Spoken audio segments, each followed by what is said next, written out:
Victor Hugo नाम के एक दार्शनिक का कहना है कि वो जो स्कूल के दरवाजे खोलता है, जेल के दरवाजे बंद करता है।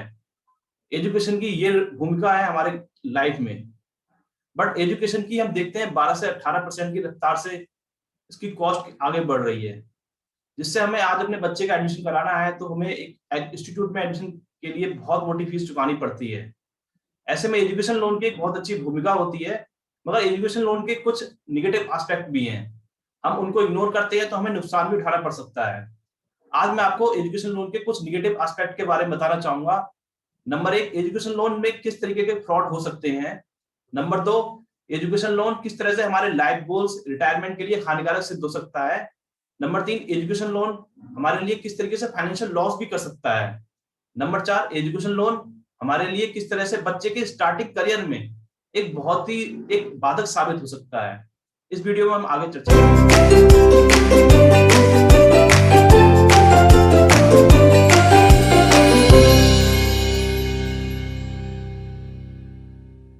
अब मैं बात करूंगा एजुकेशन लोन में कौन कौन से फ्रॉड में आप फंस सकते हैं।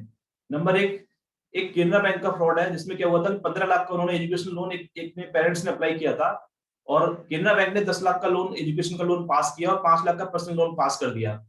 इसमें पर्सनल लोन की इंटरेस्ट रेट 15% थी, एजुकेशन लोन की 10% थी, तो उसको 5% जो है पर्सनल लोन लेने के कारण इंटरेस्ट रेट एक्सेस चुकाना पड़ा।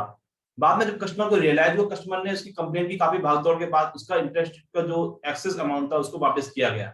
इस तरह से उनको ये फ्रॉड झेलना पड़ा। दूसरा फ्रॉड है, एक दिल्ली में एक कंपनी है, एक बैंकर था बेसिकली, बर्मा सरदाना नाम का। उसने क्या किया था, उसने यहाँ पे एक अपनी टीम बनाई थी। वहां पर वो एक तरीके से बहुत सारे ऐड करते थे कि हम आपको चीप एजुकेशन लोन लोन देंगे इस कम इंटरेस्ट रेट पर, आप इस पर कॉल करें। लोगों को कॉल करते थे, उनसे मिलते थे, फिर वो क्या करते थे, उनसे प्रोसेसिंग फी चार्ज करते थे।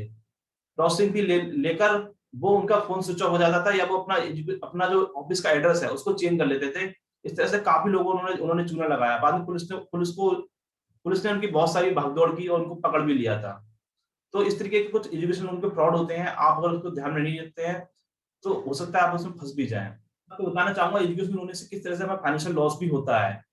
हम लोग एजुकेशन लोन लेने के बारे में सोच तो लेते हैं, मगर जब सपोज करो मैंने 1 लाख का लोन लिया है, तो मुझे 6,000 के आसपास जो है इंटरेस्ट रेट चुकाना पड़ेगा।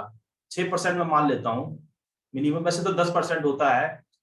तो मुझे इस तरीके से 6% मिनिमम इंटरेस्ट रेट चुकाना ही पड़ेगा, यानी कि 6,000 रुपए मेरे कम से कम जाएंगे ही जाएंगे। और आगे जाके मैंने 4 साल का है तो मेरे लगभग 20,000 के आसपास जो है मुझे इंटरेस्ट रेट चुकाना पड़ेगा।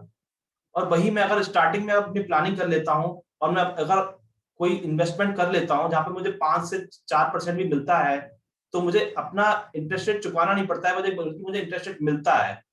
इस तरह से मैं जो है फाइनेंशियल सफर होता हूँ अगर मैं एजुकेशन लोन लेता हूँ। इस चीज को हम लोग नहीं समझते हैं और हमें बाद में एक्सेस अमाउंट देकर हमें फाइनेंशियल लॉस भी उठाना पड़ सकता है। इस तरह से एजुकेशन लोन हमारे रिटायरमेंट और हमारी लाइफ गोल्स पर असर डालता है। आप कल्पना कीजिए, आप एक बीच पर बैठे हैं, एक अपनी बीच चेयर पर बैठे हैं, आप समुद्र को देख रहे हैं, आपके बराबर में वाइफ वाइफ बैठी हुई है, और आप एक बर्ड मैप पकड़े हुए हैं, आप ये प्लानिंग कर रहे हैं कि आप मुझे कहाँ जाना है, यहाँ जाना है। बट एक दूसरी स्थिति में अगर आपके पास पैसा ही नहीं है, क्योंकि आपने एक एजुकेशन लोन लिया हुआ है, आपका बच्चा नहीं, आप पे कर रहे हैं, रिटायरमेंट में आपका एक मेजर पोर्शन आपका एजुकेशन लोन पर जा रहा है, तो ऐसे में आप रिटायरमेंट की लाइफ किस तरह से एंजॉय करेंगे। एक इंसान पूरी जिंदगी भर काम करता है, वो अपने रिटायरमेंट को एक अपने कमाई की गई एक जर्नी का एक रिवार्ड मानता है, मगर एजुकेशन लोन लेने के बाद उसका डिसबैलेंस हो जाता है। उसके पास पैसा इतना नहीं होता है कि अपनी लाइफ को अच्छी तरीके से जी सके। तो ये सारे फैक्टर को भी हमें ध्यान रखना चाहिए। अब किस तरह से एजुकेशन लोन हमारे स्टार्टिंग की करियर में बच्चे की एक बुरा असर डाल सकता है। जब बच्चा जॉब करना स्टार्ट होता है, उसका सपना होता है कि उसकी एक कार हो, उसका एक अपना घर हो, अपना स्टेटस हो। मगर एजुकेशन लोन अगर उसको चुकाना पड़ता है तो उसके पास एक प्रेशर आ जाता है, उसको मिनिमम सैलरी इतनी अर्न करनी पड़ती है कि ताकि एजुकेशन लोन की ईएमआई को वो चुका सके।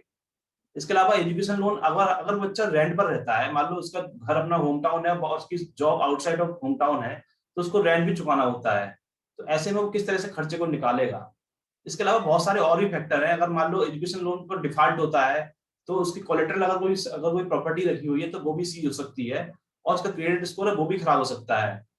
इसके अलावा एजुकेशन लोन लेने से ये होता है कि जो बच्चे की जो मतलब एक मेंटल जो एक पोजीशन होती है, जहां पर स्टार्टिंग में वो ग्रो की पोजीशन होती है, वहां पर उसका ध्यान पूरा ईएमआई पर चला जाता है, तो वहां पर उसका बहुत बड़ा बुरा इफेक्ट भी हो जाता है।